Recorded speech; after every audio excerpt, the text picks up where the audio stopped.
সহি শুদ্ধ হওয়ার জন্য বা কবুল হওয়ার জন্য যেসব শর্ত রয়েছে, যদি এই শর্তগুলি না থাকে তো সালাত শুদ্ধই হবে না, সালাত শুদ্ধই হবে না।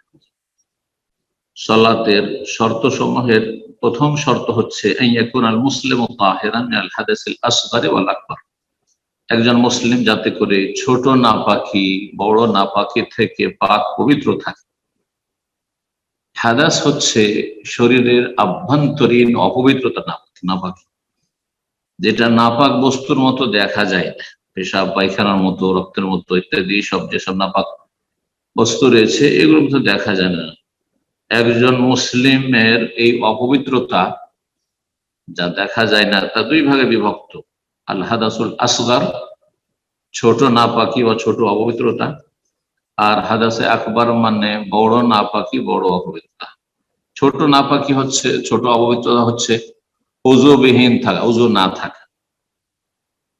তাহলে সালাত শুদ্ধ হওয়ার জন্য শর্ত হচ্ছে যাতে করে পবিত্র থাকে এই ছোট নাপাকি থেকে, মানে ওযু যদি না থাকে তো ওযু যেন করে নেয়।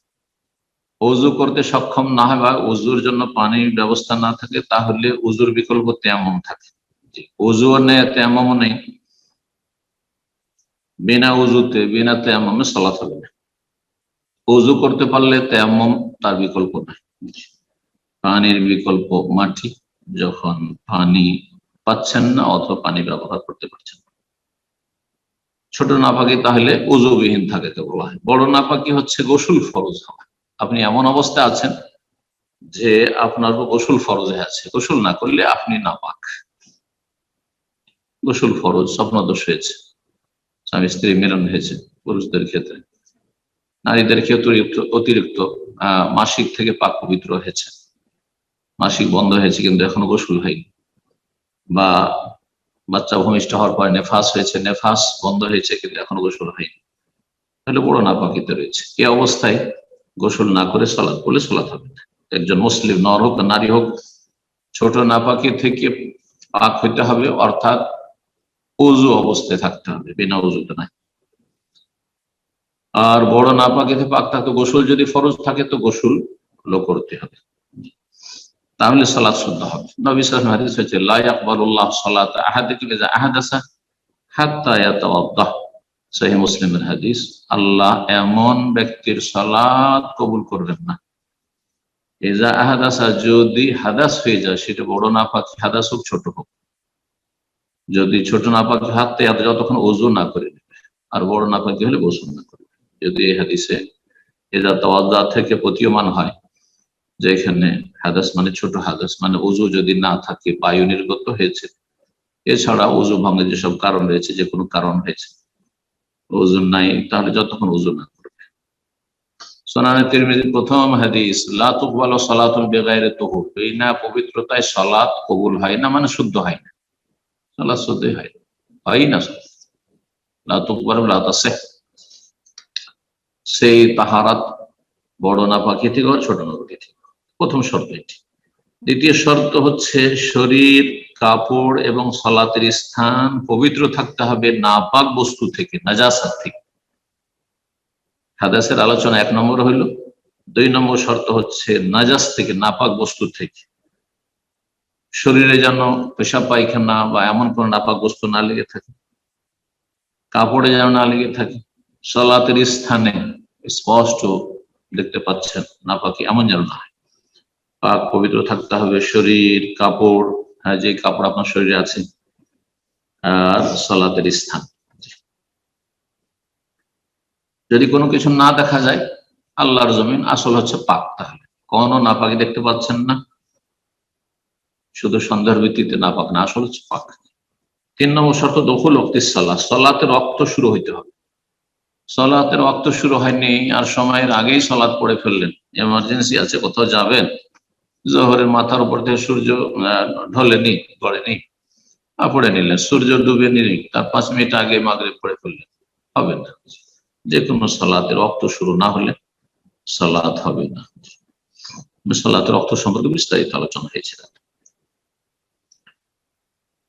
4 নম্বর শর্ত হচ্ছে ইত্তেখাযু যিনা বিসিয়াবিন সাতিরাতিল আওরাহ, শরীরের যে আবশ্যক ঢেকে রাখার অংশ, আওরাত যেটা বলা হয়েছে, পুরুষ হোক আর নারী হোক, পুরোটা এমন কাপড় দিয়ে আবৃত হইতে হবে যেটা পুরোটাকে ঢাকার মতো, এবং এর মাধ্যমে সুসজ্জিত হইতে হবে। এটি একটি সাজসজ্জা। মানুষের শরীরে পোশাক থাকাই হচ্ছে সৌন্দর্য। মানুষের শরীর উন্মুক্ত থাকা সৌন্দর্য নয়। এই জন্য খালি গায়ে ছবি তুলে দেখেন, আপনার নিজের ছবি নিজেই পরীক্ষা করেন, দেখতে ভালো লাগবে না। যত কাপড় রাখবেন, যত সুন্দর কাপড় হবে, তত ভালো লাগবে। কাপড় হচ্ছে জিনাত, অলংকার, সাজ। জি, সুতরাং বস্ত্রহীন হওয়া, উলঙ্গ হওয়া, অর্ধ উলঙ্গ হওয়া সভ্যতা নয়। যদি উলঙ্গ, অর্ধ উলঙ্গ হওয়া সভ্যতা হইতো, তাহলে পশু পাখি, কুকুর, শৃগাল, হিংস্র যতগুলো পশু, সাপ, বিচ্ছু, কোন প্রাণী পোশাক পরিধান করে না। সেসব পশু পাখি এগুলি সবচেয়ে সভ্য। এই জন্য এক শ্রেণীর মানুষরা যত কাপড় শর্টকাট করতে পারে অথবা কাপড় শরীর থেকে নামাতে পারে, তত বেশি মনে করে যে সভ্য হয়েছে। না, এরা অসভ্য, নিকৃষ্ট। এরা কাল আনাম, চতুষ্পদ জন্তুর মতো। এদের সম্পর্কে আল্লাহ কোরআন করছে। জি, শরীর ঢেকে রাখতে হবে। সালাতের লেবাসুস সালাত, সালাতের পোশাক থাকতে হবে। 5 নম্বর শর্ত ইস্তেকবাল কিবলা, কিবলামুখী হইতে হবে। তাকবীরে তাহরিমা দেওয়ার আগে কিবলামুখী হইতে হবে। তাকবীরে তাহরিমা দিচ্ছেন, তখন কিবলা দিয়ে মুখ করেন না, আর তারপরে পরে কিবলামুখী হলে হবে না। শুরু থেকে শেষ পর্যন্ত, সালাম ফেরা পর্যন্ত কিবলামুখী থাকতে হবে। কিবলাতে ফিরলে সালাত বাতিল হয়, পুরোপুরি ফিরে গেলে। 6 নম্বর শর্ত হচ্ছে নিয়ত করা, নিয়ত পড়া নাই। নিয়ত করা হচ্ছে শর্ত, আর শর্ত হচ্ছে ফরজ, আবশ্যক। নিয়ত করার স্থান হচ্ছে কলব, হৃদয়, মানুষের ভিতরে রয়েছে। ওয়ালাকিন তা'মাল কুলুবুল্লাতী ফিস সুদূর, যা বক্ষের ভিতরে রয়েছে, কলব। অন্তর থেকে মানুষ নিয়ত করে।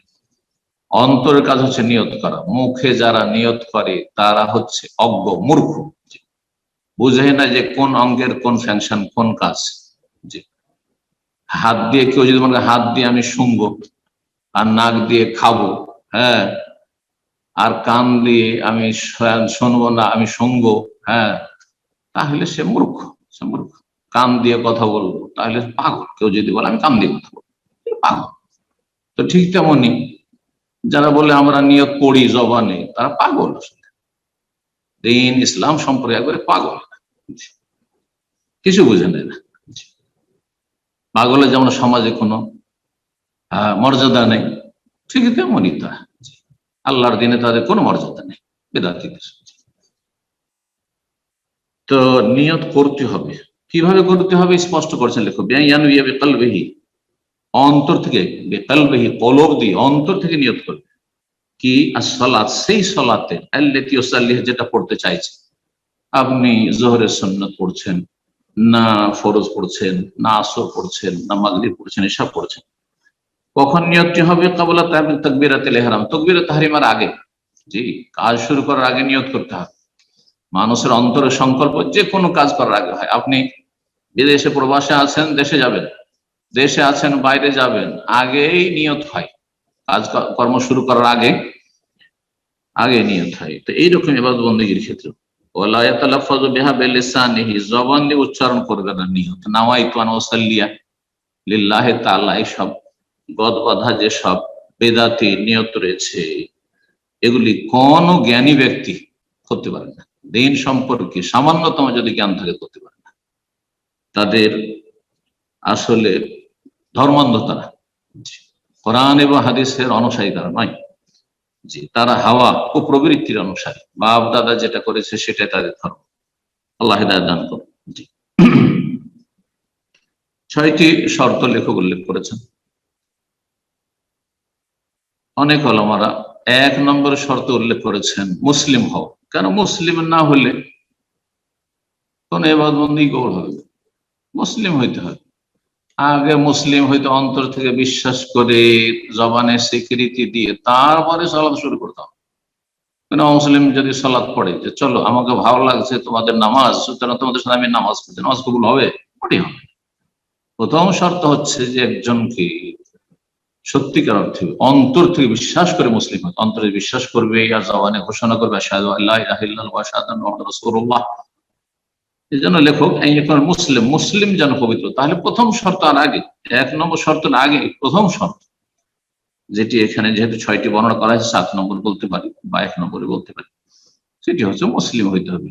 কাফের অমুসলিমের সালাত কবুল হবে না, নাস্তিকের সালাত, যেমন আল্লাহ পরকালে বিশ্বাস করিনি কিন্তু দুনিয়ার গরজে আসে মানুষের সাথে দেখা সাক্ষাৎ করতে গ্রামে গঞ্জে, তাদের যখন গরজ হয় তখন নেতারা অনেকেই বেদিন, কোনো কিছু বিশ্বাস করে না তারা, গায়েব বিশ্বাস করে না, দৃশ্য আল্লাহ রসুল আখিরাত জান্নাত জাহান্নাম কোনো বিশ্বাস করে না, আল্লাহর ফরজ বিধিবিধান অস্বীকার করে, তাদের কোনো কিছু কবুল হবে না।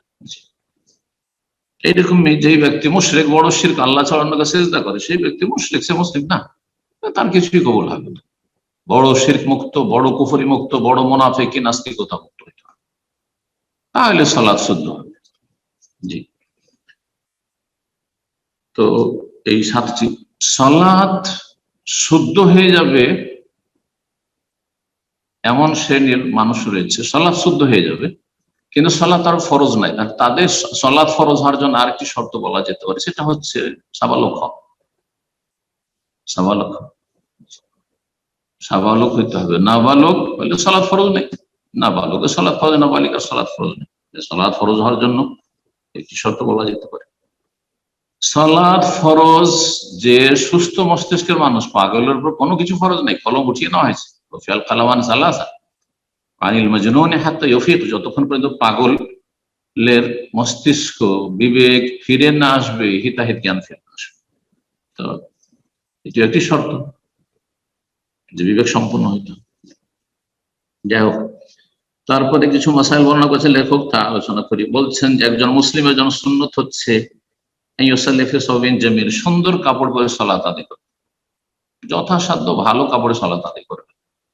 একেবারে গন্ধ ছড়াচ্ছে আর ছিঁড়ে ফাটা একটা গেঞ্জি একটা গামছা গায়ে দিয়ে কত সুন্দর সুন্দর কাপড় পরে ডিউটি করে আসলেন, বাইরে থেকে ঘুরে আসলেন, রাস্তাঘাটেও বেরোচ্ছেন ভালো কাপড় চোপড় পরে, আর যখন মসজিদে আসলেন একটা গামছা গায়ে দিয়ে একটা গেঞ্জি গায়ে দিয়ে, আর তারপরে যে কাপড়ে সারাদিন ডিউটি করেছেন আর গন্ধ ছড়াচ্ছে, সারা রাত শুয়ে থেকে সারা ঘেমেছেন, সেই ঘামের গন্ধে আপনার পাশে বসা যাচ্ছে না, সেই কাপড়ে সালাত আদায় করছেন।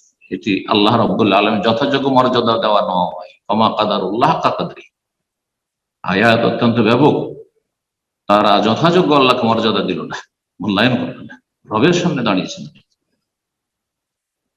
যারা বিভিন্ন অফিসে কাজ করেন কখনো গেঞ্জি পরে আসতে পারবেন না, কখনো আপনার দুর্গন্ধ ছড়াচ্ছে এমন পোশাক পরে আসতে পারবেন না, এমন কি চটি পরে স্যান্ডেল পরে আসতে পারবেন না, জুতো পরে আর মোজা লাগিয়ে আর কত কি করে আসতে।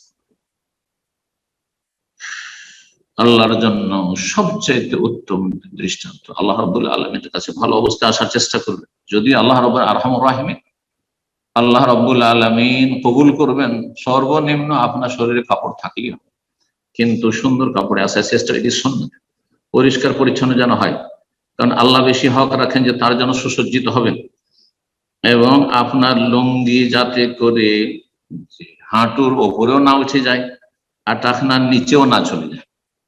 সবচেয়ে উত্তম হচ্ছে হাঁটু আর টাকনার মাঝামাঝি, নিসফুস সাকাইন, পায়ের নলার অর্ধাংশে থাকবে, মাঝামাঝি থাকবে, পায়ের নলার মাঝামাঝি থাকবে, নিসফুস সাক। কিন্তু আজকাল টাকনার উপরে পড়লেই তো এক শ্রেণীর ঘরের দুশ্মন আর বাইরের দুশ্মনরা এত বিদ্বেষী হয়ে ওঠে যে মনে করে যে এরা চরমপন্থী, এদের টাকনার উপরে কেন প্যান্ট, এদের টাকনার উপরে কেন কাপড়। হ্যাঁ, মুখে দাঁড়িয়ে আর টাকনার উপরে যদি কাপড় থাকে তো এটাকে ইসলামের দুশ্মনরা খুব ভয় পায়, জানি না, শয়তান সেখান থেকে পলায়ন করে, সেই জন্য তারা ভয় পায় নাকি। তো অথচ তার চাইতে উত্তম হচ্ছে পায়ের নলার মাঝামাঝি পর্যন্ত, যদি তা সম্ভব না হয় এটা উত্তম, জরুরি নয়। তাহলে পায়ের যে নলা তার নিচের দিকে রাখেন, কিন্তু ওয়ালাহাক আলিল কাবাইন ফিল ইজার, আপনার লুঙ্গি প্যান্ট পায়জামা আপনার জুব্বা যাতে করে দুই টাকনাতে না চলে যায়। টাকনার কোন অধিকার নাই যে কাপড় পুরুষদের ক্ষেত্রে যে আপনার টাকনা স্পর্শ করবে বা টাকনার নিচে নেমে যাবে, টাকনোর নিচে নামলে কঠিন শাস্তি, টাকনা ছুঁয়ে যায় তো জায়েজ রয়েছে। এক্ষেত্রে আমাদের কিছু আলেম, যুবক ছেলেরা বা আলেমরা বাড়াবাড়ি করে। নবী সাল্লাল্লাহু আলাইহি ওয়াসাল্লাম হাদিসটা একটু লক্ষ্য করুন, মা আসফালা মিনাল কাবাইন, দুই টাকনোর নিচে যা যাবে, মিনাল ইজার লুঙ্গি, যতটা লুঙ্গি যাবে, যতটা প্যান্ট যাবে, পায়জামা যাবে, জুব্বা যাবে, তো টাকনোর নিচে যেন না চলে যায়। যদি টাকনার নিচে যায় ফিন্নার, তাহলে জাহান্নামে যাবে। তাহলে বোঝা গেল যে টাকনা যদি ছুঁয়ে যায় তাহলে সেটা হারাম নয়, যদিও উত্তম হচ্ছে টাকনার ওপরে থাকবে। যে কোনো কাপড় যাতে করে টাকনার নিচে না নেমে যায়, সেটা সলাতের ভিতরে হোক বা খারিজে সলাতের বাইরে হোক। এক শ্রেণীর লোকেরা কিন্তু সলাতের সময় প্যান্ট গুটিয়ে নেই, প্যান্টকে উঠিয়ে নিল, আর তারপর মসজিদের গেটে এসে জুতো স্যান্ডেল পড়ছে, তখন আবার প্যান্টকে নামিয়ে নিল। হ্যাঁ, এটা মোটেই ঠিক নয়, মোটেই জায়েজ নয়। আপনি শুধু সলাতের সময় কয়েক মিনিট আল্লাহকে ভয় করছেন, জাহান্নামের আযাব ভয় করছেন, আর বাকি 24 ঘন্টার মধ্যে সারাদিনে 5 ওয়াক্ত সলাত করতে আধা ঘন্টা লাগে, তাহলে 23.5 ঘন্টা আল্লাহ নাফরমানি করছেন, আপনি কাবিরা গুনাহে আছেন, আপনি জাহান্নামে যাওয়ার কাজ করছেন।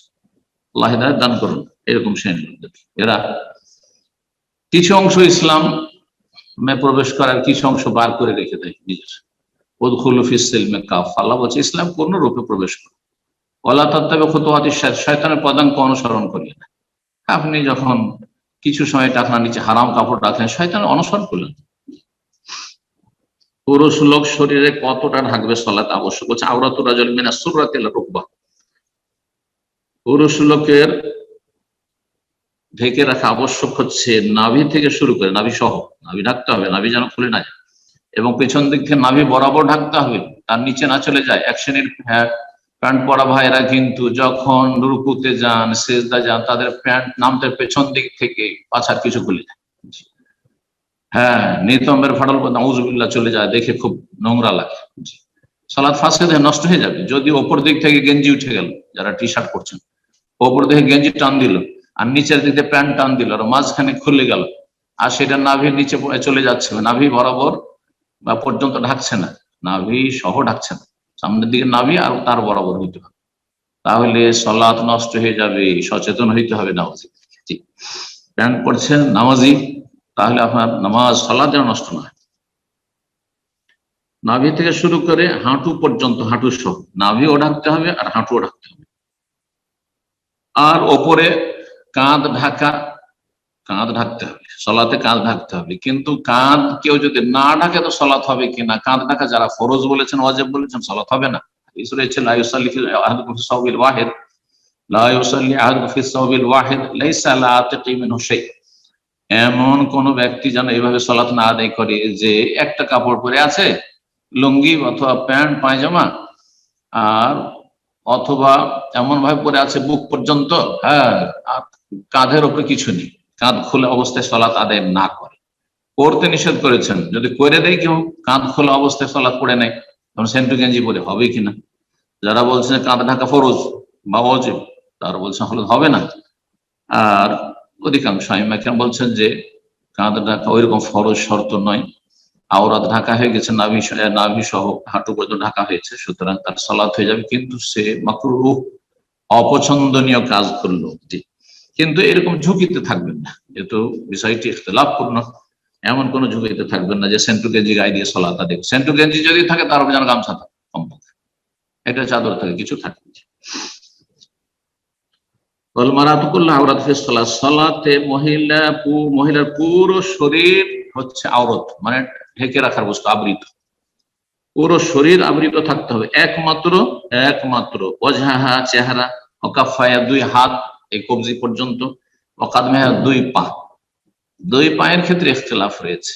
একদল উলামায়ে কেরাম বলেছেন, সালাফি উলামাদের অনেক সেগমেন্ট, বাদ রাহিমাহুল্লাহর ফতোয়া, অনেক আরো ওলামারা রয়েছেন, আর তার অনুসারে অনেকে বলছেন, হানাফিদের অনুসারে, যে পায়ের পাতা পর্যন্ত মহিলাদের ঢাকতে হবে।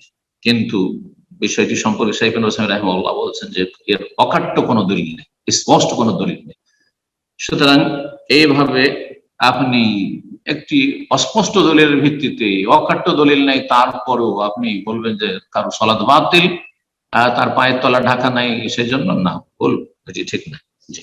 কিন্তু ভালো কেউ যদি পায়ের তলা পর্যন্ত ঢেকে রাখে মহিলারা ভালো, পায়ের ওপর ভাগ পর্যন্ত যেন টাকনার নিচ পর্যন্ত, পায়ের ওপর ভাগ পর্যন্ত মহিলাদের থাকতে। তো বলছেন চেহারা, দুই পা আর দুই হাত এগুলি মহিলারা খুলতে পারবে সলাত অবস্থায়। কিন্তু ফাইনে কাঁদ বিহাদরাত রেজাল আজানেব, যদি বেগানা পুরুষ থাকে, নন মাহরাম থাকে, সাতারাত জামিয়া বাদে, তাহলে গোটা শরীর ঢাকবে। তাহলে হাত মোজা লাগাবে, হাত ঢাকবে, এই নয় যে বেগানা পুরুষ সামনে হাত খোলা রাখবে। চেহারা ঢাকবে, অবশ্যই চেহারা ঢাকবে, পাও ঢাকবে, বিশেষ করে যুবতী হলে। হ্যাঁ, কারণ যুবতীর ওপর আকর্ষণ বেশি রয়েছে। কিন্তু বয়সিকা যদি হয়ে যায়, 50 হয়ে গেছে, 60 হয়ে গেছে, তখন বিষয়টি অনেকটা হালকা। যদিও তাদের ক্ষেত্রেও ঢেকে রাখা ভালো, জি, বেগানা পুরুষের সামনে হাত পা তাদেরও ঢেকে রাখা ভালো, জি। তারপরে বলছেন ফজরের সালাত সম্পর্কে, যে ফজরের সালাতের সুন্নত উত্তম হচ্ছে যে ভোরের অন্ধকারে শুরু করবে, ভোরের অন্ধকারই শেষ করবে, গালাসে শুরু করবে, গালাসে শেষ করবে। আর যদি কখনো কখনো এমন করে যে ভোরের অন্ধকারে শুরু করলো কিন্তু ফরসা হয়ে শেষ করলো, সেটা করা যেতে পারে। হানাফি মাযহাবের মুহাদ্দিস ইমাম তাহাবী রাহিমাহুল্লাহ দুই হাদিসের সমন্বয় করতে এভাবে তাবিল করেছেন যে নবী সাল্লাল্লাহু আলাইহি ওয়াসাল্লাম ভোরের অন্ধকারে যে শুরু করেছেন, শুরু করবো আর ফরসা হয়ে শেষ করবো। কিন্তু সঠিক হচ্ছে যে যেহেতু সহিহ বুখারীর হাদিস স্পষ্ট রয়েছে যে সাহাবিয়াতগণ রাদিয়াল্লাহু তাআলা আনহুন্না তারা সালাত পড়ে ফায়ানসারিফুন নিসা, ও তারা বাড়িতে ফিরে যেতেন মসজিদ নববী থেকে, মুতালাফিয়াতিন বিমরুতিহিন্না, তাদের বড় বড় চাদরে আবৃত হয়ে, মা ইউরাফনা মিনাল গালাস, ভোরের অন্ধকারে তাদেরকে চেনা যেত না। তাহলে সালাত পড়ে বাড়িতে যাওয়ার সময় ভোরের অন্ধকার থাকতো। এই জন্য ফজরের সালাতের ক্ষেত্রে উত্তম সুন্নাত হচ্ছে যে ভোরের অন্ধকারে শুরু করবেন, শুভ সাদেক হওয়ার পরে, আর ভোরের অন্ধকারে শেষ করবেন। কারো যদি সালাত ছুটে যায়, সালাতের সময় ঘুমিয়ে থেকে গেছেন, তাহলে কিভাবে কাজা করবেন? আর বিশেষ করে যদি বাড়ির বাইরে মাঠে ঘাটে কোথাও হয়েছে, বলছে মান কানো ফি সাফার, কেউ যদি সফরে থাকে, সুম্মা গালাবাতুম আয়ুনুহুম, তারপরে তাদের ওপর ঘুম চেপে গেছে, ফালাম ইয়াস্তাইকিযু ইল্লা বা'দা তুলুই, সূর্য ওঠার পরে জাগতে পেরেছে, ফজরে জাগতে পারেনি, ইচ্ছা ছিল, চেষ্টাও ছিল, কিন্তু উঠতে পারেনি। চেষ্টা অবশ্যই থাকতে হবে, না হলে গুনাহগার হয়ে যাবে। সুন্নাত হচ্ছে এই ক্ষেত্রে যে তারা এই জায়গায়, যে জায়গায় ঘুম চেপে গেছিল আর সালাত কাজা হয়ে গেছে, সূর্য উঠে গেছে, অথবা আসরে যেমন হয়েছে সূর্য ডুবে গেছে, ওয়াক্ত পার হয়ে গেছে, তাহলে এই জায়গায় শয়তান উপস্থিত হয়েছে, শয়তান আল্লাহর জিকির থেকে, ফরজ থেকে গাফিল করেছে, সুতরাং সেখান থেকে স্থানান্তরিত হয়ে যাবে। জি, যদিও লেখক এখানে খোলা মাঠের কথা বলেছেন, কিন্তু বাড়ির ক্ষেত্রেও যদি বাড়িতে জায়গা থাকে, যেই রুমে আপনার ঘুম চেপে গেছে আর সালাতের সূর্য উঠে গেছে, সেই রুমে সালাত আদায় না করে সুন্নত উত্তম হচ্ছে, জায়েজ ওখানে, কিন্তু সেখানে শয়তান উপস্থিত আপনার রুমে, আপনি বাইরে অন্য রুমে গিয়ে বা হলে গিয়ে আপনি সালাত আদায় করেছেন। এটাই করেছেন নবী সাল্লাল্লাহু আলাইহি ওয়াসাল্লাম, সফরে একবার এরকম হয়েছিল। অন্য জায়গায় গিয়ে উযু করবেন আর তারপর একজন আজান দেবেন, সূর্য উঠে গেল, আজান দেবেন, তারপরে 2 রাকাত সালাত আদায় করবেন। হ্যাঁ, মাঠে ঘাটে হয়তো সময়ের পরেও, সূর্য ওঠার পরেও আজান দিলে কোনো দোষ নেই, কারণ ওখানে কেউ আপনার হইচই করার লোক নেই। কিন্তু গ্রামে গঞ্জে শহরে যদি আপনি সূর্য ওঠার পরে কেউ কোনো মসজিদের মুসল্লিরা জাগতে পারেনি আর তারপর সূর্য ওঠার পর আজান দেয়, তাহলে হইচই হবে। সেই জন্য এই ক্ষেত্রে এই বিষয়টি প্রযোজ্য। 2 রাকাত ফজরের সুন্নাত পড়বেন, তারপর ইকামত দিয়ে ফজরের সালাত পড়বেন। এখানে আজকের আলোচনা শেষ করছি। এই গুরুত্বপূর্ণ আলোচনা যে সব মাসাইলগুলি আসলো, আল্লাহ রাব্বুল আলামিন যেন আমাদেরকে সেগুলি মনে রাখার তৌফিক দান করেন, আমলের তৌফিক দান করেন, এবং এগুলির মাধ্যমে আমাদের, বিশেষ করে বাঙালি জাতি, ভারত উপমহাদেশের লোকদের সালাতে অনেক ভুল রয়েছে, এসব ভুল ভ্রান্তি থেকে আল্লাহ সংশোধন করে ফিরে আসার তৌফিক দান করেন। সাল্লাল্লাহু আলা নবিয়িনা মুহাম্মদ ওয়া আলা আলিহি ওয়া সাহবিহি আজমাইন। সালাফি.9 রাসূলের কথা বলে।